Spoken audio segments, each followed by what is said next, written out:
Cette année, on fête les 80 ans du massacre de Thiaroye. Pour la première fois, la France reconnaît avoir massacré des tirailleurs. Les victimes deviennent enfin des héros de guerre. Mais est-ce vraiment une victoire? Pour le comprendre, il faut fouiller dans l'histoire des tirailleurs sénégalais, des soldats qui se sont battus contre le nazisme, mais qui ont aussi participé à la conquête coloniale française. Ce qui pose une grande question, les tirailleurs sont-ils des traîtres ou des héros? Bienvenue sur Histoire Crépue, ici on parle d'histoire coloniale dans toute leur complexité et sans tabou. On n'hésite pas à creuser les contradictions. Si vous voulez nous soutenir, rendez-vous sur notre site web histoirecrépue.fr. Alors pour commencer, les tirailleurs sénégalais, c'est quoi?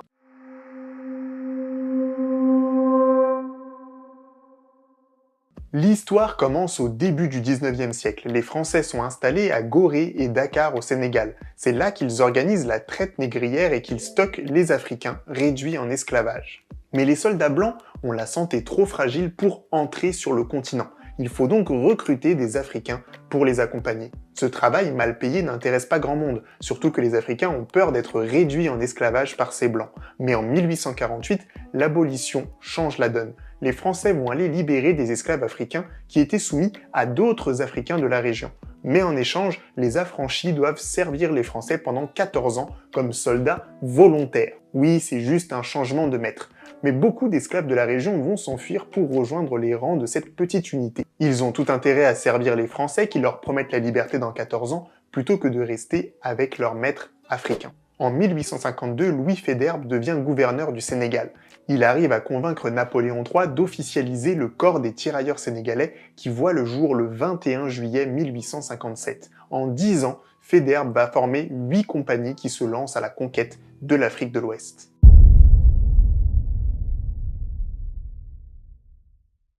La conquête de l'Afrique de l'Ouest n'aurait pas été possible sans les tirailleurs sénégalais. Équipés des armes les plus sophistiquées de l'époque, ils accompagnent Savorgnan de Brazza dans la conquête du Congo, Alfred Dodds au Dahomey, Archinard en Haute-Volta. Et ils ne sont pas de simples pions que les Français manipulent. En réalité, les Français ne connaissent pas les royaumes de l'intérieur de l'Afrique. Ils ne parlent pas les langues locales pour négocier ou même pour donner des ordres à leurs soldats. Ils ne connaissent pas le terrain pour monter des stratégies de bataille pertinentes. En gros, les Français n'ont qu'un objectif théorique. Ils veulent conquérir, mais dans la pratique, ils ont besoin de chefs de guerre africains expérimentés et compétents. Des gars qui motivent les troupes en langue locale et qui montent des stratégies pertinentes. Et c'est pour ça qu'ils recrutent des tirailleurs parmi les ennemis des grands rois africains et parmi les captifs en quête de liberté. Partout où ils passent, les Français promettent aux tirailleurs des richesses, du pouvoir. Très vite, des Dahoméens, des Bambara, des Mossi, des Loango rejoignent les tirailleurs. On garde le nom sénégalais, mais vous avez compris qu'ils ne sont pas tous sénégalais. Alors, il faut se remettre dans le contexte de l'époque. Il y avait plein de conflits politiques en Afrique, et les chefs africains comme Mamadou Lamine ou Amadou Tall avaient des ennemis qui avaient de vraies raisons de rejoindre les Français. Ils ne voyaient pas la situation comme une guerre entre les Blancs et les Noirs. Ils ne pouvaient même pas imaginer que les Blancs allaient réussir à installer une domination raciale sur l'ensemble de l'Afrique. Ils défendaient simplement leur intérêt à leur petite échelle. Ici, vous voyez des tirailleurs qui dansent et posent fièrement après la capture du grand chef Samori Touré. Mais qu'est-ce qu'ils gagnaient vraiment à servir la France ? Les récompenses des tirailleurs ne sont pas très glorieuses. En fait, on les laisse piller les villes conquises comme Ségou ou Abomey, ils peuvent choisir des femmes et se livrer à des carnages qui traumatisent les populations. D'ailleurs, les troupes de tirailleurs sénégalais sont souvent suivies de nombreuses captives avec leurs enfants. Les tirailleurs sont perçus par les populations africaines comme des mercenaires, des seigneurs de guerre protégés par leurs chefs blancs. Et ça, c'est un point important. Malgré leurs compétences, les tirailleurs ne sont jamais promus officiers. Le racisme est solidement ancré dans l'armée coloniale. Il est inacceptable qu'un noir puisse avoir un grade supérieur à un blanc. On envoie donc de jeunes officiers inexpérimentés censés donner des ordres à des vétérans africains. La situation est grotesque. Un colon raconte l'histoire d'un jeune sergent fraîchement débarqué de France qui insulte un tirailleur de sale nègre. Le tirailleur lui répond fièrement « Mon ami, prenez garde à vos paroles. Ce sale nègre a autrefois été reçu par le président de la République et souhaite qu'il en aille de même pour vous. » Ce tirailleur s'appelle Mamadou Racine. Il a participé à tous les combats, reçu des médailles, il a été envoyé en France pour accompagner un des fils de Samori en exil. Pour le récompenser de sa bravoure, Archinard lui a même donné en mariage Ignassa, une des filles du chef Amadou Tall vaincu par les Français. Pourtant, Mamadou Racine reste le subordonné des Blancs. Il va demander à obtenir le grade d'officier, mais c'est seulement après 23 ans de service et une longue polémique qu'il reçoit enfin le grade de capitaine. C'est le tout premier officier noir des tirailleurs sénégalais, mais pour éviter qu'il dirige des Blancs, on lui donne des missions administratives. La leçon est claire, servir les colons ne donne pas accès à l'égalité ni à la reconnaissance. En fait, les tirailleurs sont envoyés en première ligne, et la France n'a même pas besoin de les payer très cher, puisqu'on leur permet de piller. Ils prennent des risques et ils jouent le mauvais rôle auprès des populations africaines. Sur cette une du Petit Journal, on voit la France qui rend hommage à ceux qui meurent pour l'Empire. Elle prend soin du colon qu'elle tient dans ses bras, pendant que le tirailleur est à même le sol. Et sur cette affiche célèbre, on voit le commandant Marchand qui enjambe le corps d'un tirailleur pour symboliser la conquête. En réalité, les vies des tirailleurs sont sacrifiées, et certains d'entre eux l'ont compris, ils ne vont plus obéir aveuglément. En 1899, un événement va faire scandale. La mission Voulet-Chanoine enchaîne les massacres et pillages dans la région du Tchad. Les officiers blancs ordonnent à leurs tirailleurs d'être sans pitié.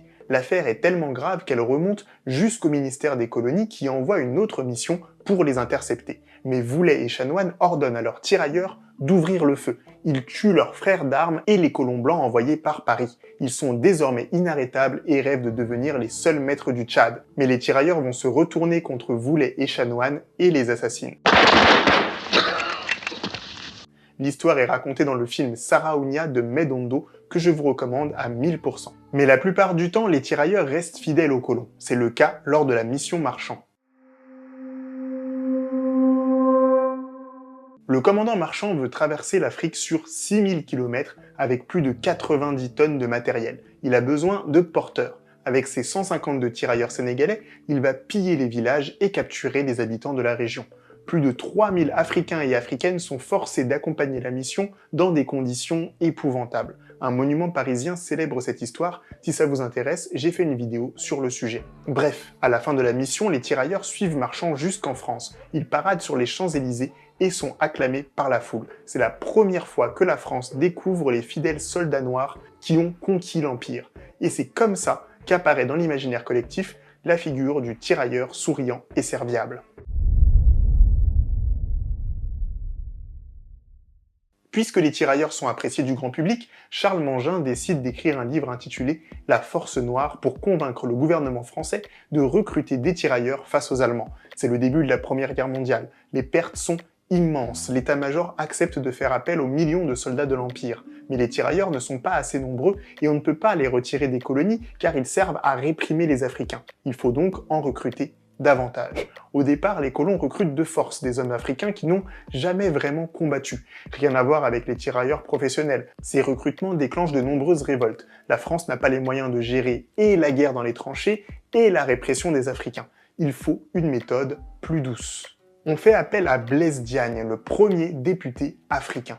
Il est né avec la citoyenneté française, contrairement aux autres Noirs qui ont le statut d'indigène. Alors il est convaincu que si les Africains s'engagent volontairement au service de la France, ils obtiendront enfin l'égalité et la citoyenneté comme lui. On l'envoie partout en Afrique pour répandre cette promesse. Il est la preuve vivante que la France peut nommer un Noir à un poste prestigieux. Grâce à cette campagne, des milliers d'Africains s'engagent. Une fois en France, cette nouvelle génération de tirailleurs inexpérimentés sont envoyés dans des camps d'entraînement. Ils passent environ 6 mois en hivernage où ils apprennent la guerre de tranchées et découvrent le climat européen. Après cette formation, ils sont envoyés au front sous les ordres d'officiers coloniaux qui les emmènent en première ligne. En 1916, sur le front de la Somme, ils se font massacrer. En 1917, sur le chemin des Dames, on compte presque 50% de pertes parmi les tirailleurs sénégalais commandés par Mangin. Il est relevé de ses fonctions et surnommé le boucher des Noirs. En plus des morts, de nombreux soldats tombent malades et sont blessés. Ils rejoignent massivement les hôpitaux. C'est le cas de Bakary Diallo, le premier romancier africain francophone.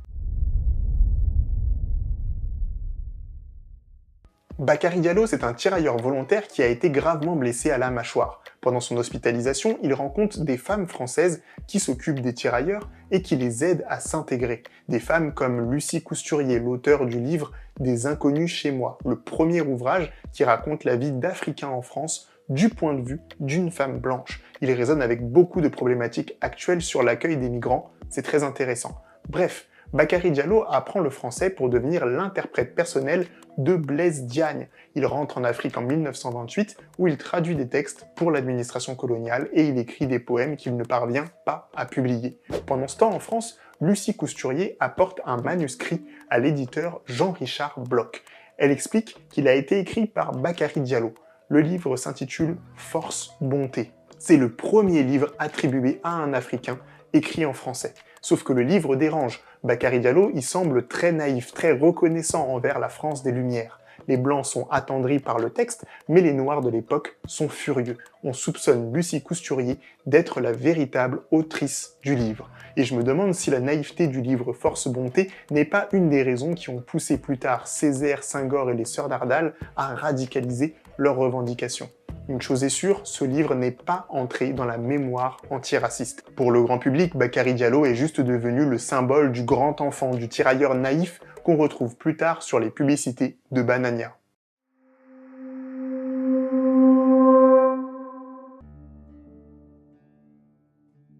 Yabon, c'est la seule phrase que prononce le tirailleur.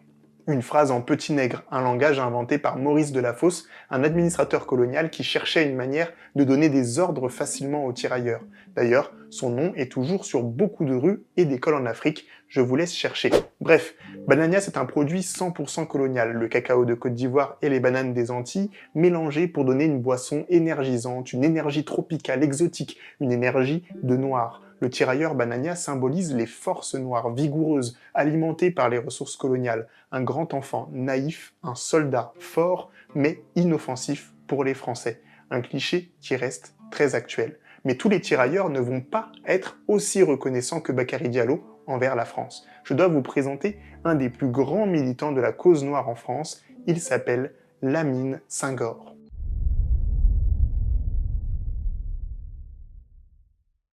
Lamine Senghor, c'est un Sénégalais né en 1889 qui travaille pour l'entreprise coloniale Morel et Prom, avant de s'engager comme tirailleur pour défendre la France et obtenir enfin l'égalité. Il fait partie des blessés de la bataille de Verdun. Il a respiré du gaz moutarde qui lui a ravagé les poumons. Il a vécu de l'intérieur le massacre des tirailleurs et cette expérience va bouleverser son regard sur le monde. Après la guerre, il rentre au Sénégal où il fait face au racisme des colons. Il comprend que son sacrifice pour la France ne vaut rien à leurs yeux. Les Français ne donneront jamais l'égalité aux Noirs. Il retourne en France à la Goutte d'Or où il se politise. En 1924, il rejoint le Parti communiste français et s'affilie à l'Union intercoloniale qui lui permet de rencontrer des travailleurs colonisés du monde entier. Mais très vite, il est déçu par ses camarades blancs qui font passer la lutte des classes avant le combat contre le racisme et la colonisation. Il reproche à la gauche communiste d'instrumentaliser la lutte contre le colonialisme pour recruter des colonisés. En gros, il ne veut pas être un token. Il propose sa démission en 1925, mais elle est refusée. Alors en 1926, en parallèle de ses activités communistes, il fonde une organisation autonome nommée le Comité de défense de la race nègre et publie le journal La Voix des Nègres. Lamine Senghor veut parler directement aux ouvriers noirs peu éduqués qui travaillent dans les ports de Bordeaux ou de Marseille. Son histoire est passionnante, elle est racontée dans le livre Les mouvements nègres en France, écrit par Philippe De Witt. Malheureusement, Lamine Senghor meurt de la tuberculose en 1927 à l'âge de 38 ans. C'est toujours les meilleurs qui partent en premier. Il est l'un des pères fondateurs des mouvements noirs en France métropolitaine, mais ses successeurs n'auront pas le temps de se structurer, car quelques années plus tard, c'est la Seconde Guerre mondiale qui commence.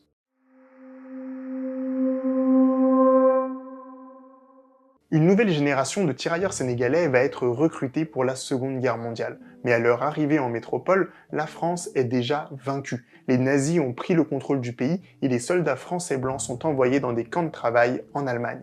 Mais pas les Noirs. Ils sont enfermés en France dans des camps extrêmement vétustes, encadrés par leurs propres officiers coloniaux qui sont passés au service des nazis. les Noirs vont vivre dans la misère, sans toucher leur solde, et beaucoup vont mourir de tuberculose. Ils ne mangent pas à leur faim et sont tenus loin des populations blanches. Mais certains vont quand même réussir à s'enfuir des camps pour rejoindre la résistance. C'est le cas d'Antoine Habibou, qui va participer à des actions contre les nazis. Mais à la fin de la guerre, il n'est pas félicité ni récompensé. Au contraire, il est à nouveau enfermé dans un camp pour tirailleurs. La France veut se débarrasser au plus vite de ces soldats noirs qui menacent de se marier avec des femmes blanches et de rester sur le territoire. Pour les faire partir, on leur promet de leur payer les 4 années de leur solde quand ils seront de retour en Afrique. On fait monter Antoine Habibou et ses camarades dans un bateau, direction Tiaroy au Sénégal.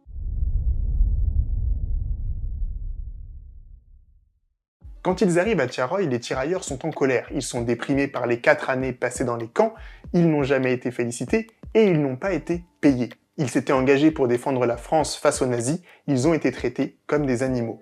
Ils demandent leur argent, c'est la moindre des choses. Sauf qu'ils ne sont pas tous sénégalais. Alors les colons leur proposent d'attendre encore un petit peu. Ils leur promettent qu'une fois arrivés dans leur pays respectif, leurs officiers sur place leur donneront enfin l'argent. Mais Antoine Habibou n'est pas dupe. Il comprend qu'une fois rentré au Bénin, il sera isolé et ne pourra plus réclamer son argent. S'il veut être payé, c'est maintenant ou jamais. Avec les autres tirailleurs, il s'organise pour protester pacifiquement. L'histoire est racontée dans le film Tiaroy 44 d'Ousmane Sembène. J'ai fait une vidéo complète sur le sujet si ça vous intéresse. Dans la nuit du 1er décembre 1944, les officiers français massacrent les tirailleurs qui réclamaient leur solde. On capture les survivants qu'on envoie au tribunal. On accuse Antoine Habibou d'être un des leaders de la protestation et d'avoir participé à une mutinerie. Alors qu'il a été résistant en France, on l'accuse de travailler pour les Allemands et d'avoir été matrixé par les nazis pendant son évasion. Quand on sait que ce sont les officiers coloniaux qui ont collaboré avec les nazis pour garder les tirailleurs dans les camps pendant 4 ans, franchement, c'est l'hôpital qui se fout de la charité. Bref, la France a nié ce massacre pendant 80 ans, et cette année, enfin, la vérité commence à apparaître grâce au travail d'historiens comme Boubacar Boris Diop et Armel Mabon qui vient de publier le livre « Le massacre de Tiaroy ». La mémoire de ces tirailleurs commence enfin à être honorée. Plus tard, ce sont les survivants de Tiaroy et de la Seconde Guerre mondiale qui vont complètement transformer la politique en Afrique. Ils sont revenus avec de l'assurance, ils connaissent leurs droits, ils se sont engagés pour libérer la France de la domination nazie, ils sont prêts à se battre pour libérer l'Afrique de la domination française. Les tirailleurs qui quittent l'armée à cette époque vont être le socle des mouvements indépendantistes en Afrique. Mais les autres reprennent leur travail de répression coloniale.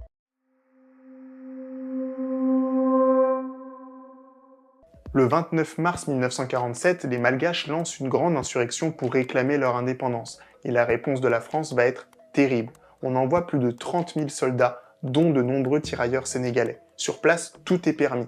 Exécutions sommaires, tortures, déplacements forcés de population, incendie de villages, largage de prisonniers vivants depuis des avions. Il n'y a pas de consensus historique sur le nombre de morts. Les fourchettes basses parlent de 11 000, les fourchettes hautes vont jusqu'à 89 000, c'est gigantesque. En face, on compte à peine 1000 morts parmi les Français.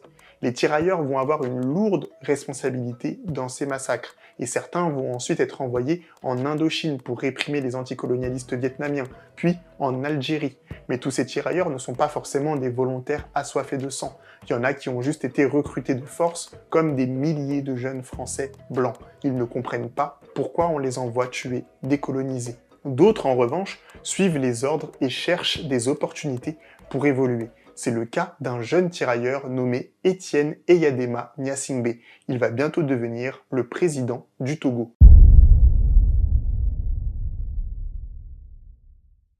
Eyadema Gnassingbé est un tirailleur sénégalais d'origine togolaise. Il a participé à la répression en Indochine et en Algérie. Il devient sergent-chef et rentre au Togo en 1962, alors que son pays devient indépendant. Il veut rejoindre l'armée togolaise, mais Sylvanus Olympio, le président de l'indépendance, se méfie des anciens tirailleurs qui l'excluent de l'armée pour s'assurer que le Togo soit dégagé de l'influence française. C'est une des nombreuses raisons qui vont pousser Eyadema Gnassingbé à participer à un coup d'État. Le 13 janvier 1963, Sylvanus Olympio est assassiné et c'est Nicolas Grunitzky qui devient président du Togo. 4 ans plus tard, le 13 janvier 1967, Eyadema Gnassingbé mène un nouveau putsch et prend lui-même le pouvoir au Togo, pouvoir qu'il garde pendant 38 ans jusqu'à sa mort en 2005. Immédiatement, son fils est désigné comme nouveau président par l'armée togolaise en violation de la Constitution. Mais ça, c'est une autre histoire. Dites-moi si ça vous intéresse, je pourrais sûrement faire une vidéo sur le Togo.